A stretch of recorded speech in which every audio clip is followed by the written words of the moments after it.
नमस्कार साथियों, मैं मनीष भारती संस्कृति आईएएस प्लेटफॉर्म पर आप सभी का स्वागत करता हूं। साथियों, इस देश को पहली एलजीबीटीक्यू सांसद मिलने वाली है और इस बात को लेकर के तृणमूल कांग्रेस के तरफ से जो है ये पहल उठाया गया है। भारतीय तृणमूल कांग्रेस यानी कि टीएमसी, जो कि बंगाल की पार्टी है, जो क्षेत्रीय पार्टी है एक तरह से कह सकते हैं, चूँकि राज्यसभा का चुनाव होने वाला है और राज्यसभा के चुनाव को लेकर के सरगर्मियां तेज हो गई है। 16 मार्च को राज्यसभा चुनाव होने वाला है, होली के बाद, जैसा कि आप जानते हैं।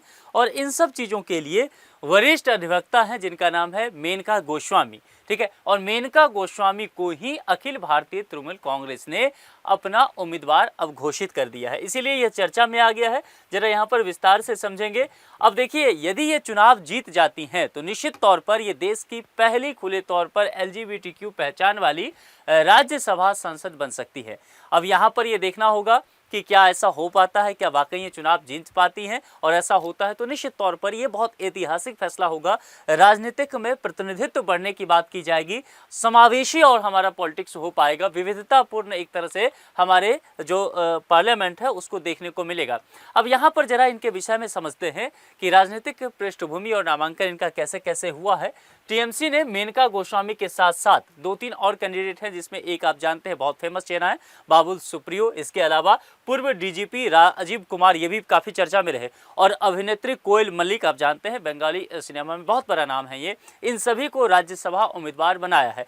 यहाँ पर सबसे अहम नाम जो रहा वो मेनका गोस्वामी को लेकर के रहा है। मेनका गोस्वामी का नाम बहुत चर्चा में आया, चूँकि वजह क्या है, एलजीबीटीक्यू अधिकारों के लिए ये हमेशा से ही कानूनी पैरोकार रही हैं। आईपैक कार्यालय में जो ईडी की कार्रवाई हुआ था उसके खिलाफ भी कोर्ट में टीएमसी का प्रतिनिधित्व इन्होंने ही किया था, और एक तरह से देखा जाए पार्टी से पेशेवर ढंग से ये जुड़ती हुई चली गई।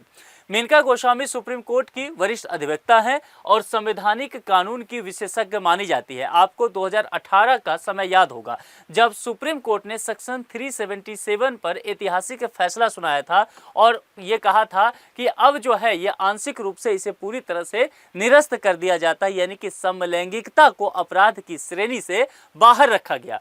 तो ये सुप्रीम कोर्ट का जो डिसीजन था साथियों, इसमें 2018 में जो महत्वपूर्ण भूमिका इस डिसीजन को लाने में जिसने महत्वपूर्ण भूमिका निभाया वो कोई और नहीं, मेनका गोस्वामी ही थी। तो यह निर्णय जो सुप्रीम कोर्ट का 2018 में आया, उसने भारत में एलजीबीटीक्यू अधिकारों की दिशा में एक ऐतिहासिक मील का पत्थर माना। यहाँ से लोगों को, जो एलजीबीटीक्यू समुदाय के लोग हैं, उनको एक तरह के नई पहचान मिलने लग गया। वो समाज में प्रतिष्ठा के साथ जीने लग गए, एक डर का माहौल उनका खत्म हुआ। जरा इनके शिक्षा और अंतर्राष्ट्रीय उपलब्धियां की बात करेंगे तो निश्चित तौर पर इनका रिकॉर्ड बहुत बेहतर रहा है, और खास करके 1997 में पूर्व अटॉर्नी जनरल अशोक देसाई के साथ संवैधानिक मुकदमे पर काम करने का इनका अनुभव रहा है। 2001 में ऑक्सफोर्ड विश्वविद्यालय से सिविल लॉ की इन्होंने डिग्री प्राप्त किया। उसके बाद हार्वर्ड लॉ स्कूल से मास्टर यानी कि LLM भी इन्होंने किया, और कई जगह जो है प्रतिष्ठित जगह काम करने का अनुभव भी है। वैश्विक पहचान को लेकर के चर्चा किया जाए, चूंकि एक तरह से मैंने पहले भी कहा कि एक बहुत बेहतरीन पर्सनालिटी इनको माना जाता है। 2019 में फॉरेन पॉलिसी मैगजीन की 100 मोस्ट इन्फ्लुएंशियल ग्लोबल थिंकर सूची में भी इनका नाम शामिल किया गया था। इसके अलावा कई पुस्तक में, कई और जो इन्फ्लुएंस पीपुल के लिस्ट हैं उन सब में भी इनका नाम देखने को मिला था।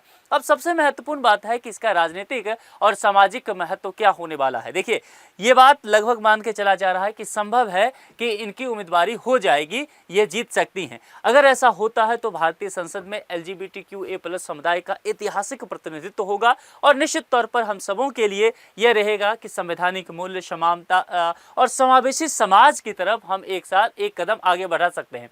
और LGBTQA+ समुदाय के लिए, लोगों के लिए होगा कि उनकी एक आवाज़ पार्लियामेंट तक पहुंच पाएगी। ये अपने आप में बहुत बड़ी बात है। अब यहाँ पर जो चर्चा चल रहा है LGBTQ, यहाँ पर एक शब्द और जोड़ सकते हैं A+, तो कि समय के साथ इसका भी विस्तार किया गया है। क्या है ये? L का मतलब होता है लेस्बियन, यानी कि कोई महिला है उसका सेक्सुअल ओरिएंटेशन किसी महिला के प्रति ही है। G4 होता है गे, यानी कि कोई पुरुष है उसका सेक्सुअल ओरिएंटेशन किसी पुरुष के प्रति ही है। इसके अलावा B4 बाइसेक्सुअल होता है, यानी कि उनका अगर यौन उत्क्रिया देखा जाए तो एक तरह से पुरुष और महिला दोनों के प्रति होगा। और T होता है ट्रांसजेंडर, यानी कि जिन्होंने अपना लिंग बदलाव किया हो उनको लेकर के ट्रांसजेंडर कहा जाता है। क्यू फिर होता है क्यूर, यानी कि जिनको यह तय नहीं हो, वो आइडेंटिफाई नहीं कर पाए कि उनका जेंडर क्या है, वो मेल है या फीमेल है। और ए जो आगे मैंने आपको लिखवाया है A4 होता है असेक्सुअल, यानी कि सेक्सुअल फीलिंग जिनमें ना वो आ पाए उनको असेक्सुअल कहते हैं। और इसी में आगे ए के आगे देखेंगे प्लस जोड़ा गया है। सुप्रीम कोर्ट में भी इस प्लस पर काफी डिबेट हुआ, लेकिन इसमें आगे जोड़ करके कहा गया चूंकि हो सकता है और भी बहुत तरह के सेक्सुअल ओरिएंटेशन के लोग हो सकते हैं, तो उनके सम्मान में ए जोड़ा गया है उनकी पहचान को लेकर के। तो कुल मिलाकर के देखिए यहाँ पर एक निश्चित तौर पर बात की जा रही है कि हमारा समाज किस तरह से समावेशी हो सके, उन तमाम चीजों को लेकर के मेनका गोस्वामी बहुत चर्चा में रहने वाली है। आप लोग क्या चाहते हैं, ये चुनाव जीते या नहीं, इन्हें पार्लियामेंट तक पहुंचना चाहिए या नहीं, आप अपने विचार कमेंट बॉक्स में लिख करके बता सकते हैं। अब अंत में आपके लिए होली के लिए एक ऑफर है, संस्कृति आईएएस के द्वारा होली ऑफर 3 मार्च 2026 तक दिया जा रहा है। यह शानदार ऑफर आपको ऑफलाइन क्लासरूम कोर्सेज पर 20% डिस्काउंट के साथ मिलेगा। ऑनलाइन लाइव कोर्सेज पर अगर देखा जाए तो अप टू 75% तक का ऑफ है और 10% एक्स्ट्रा भी आपको ऑफ देखने को मिलेगा। दिल्ली और प्रयागराज दोनों ही ब्रांच पर यह उपलब्ध रहेगा। इसके अलावा यहाँ पर कॉन्टैक्ट नंबर और संस्कृति आईएएस का वेबसाइट दिया गया है, आप कॉल करके या वेबसाइट पर विजिट करके अधिक जानकारी ले सकते हैं, फिर अपने मनचाहे कोर्स में नामांकन करा सकते हैं। यहाँ पर एक संभावित प्रश्न, मेनका गोस्वामी किस पेशे से संबंधित हैं? क्या वो पत्रकार हैं, वरिष्ठ अधिवक्ता हैं, प्रोफेसर हैं या फिर सामाजिक कार्यकर्ता है? जो भी आपके जवाब होंगे कमेंट बॉक्स में लिख करके जरूर बताएं। साथियों आज के लिए इतना ही। जुड़ने के लिए आप सभी का बहुत बहुत शुक्रिया। Thank you so much.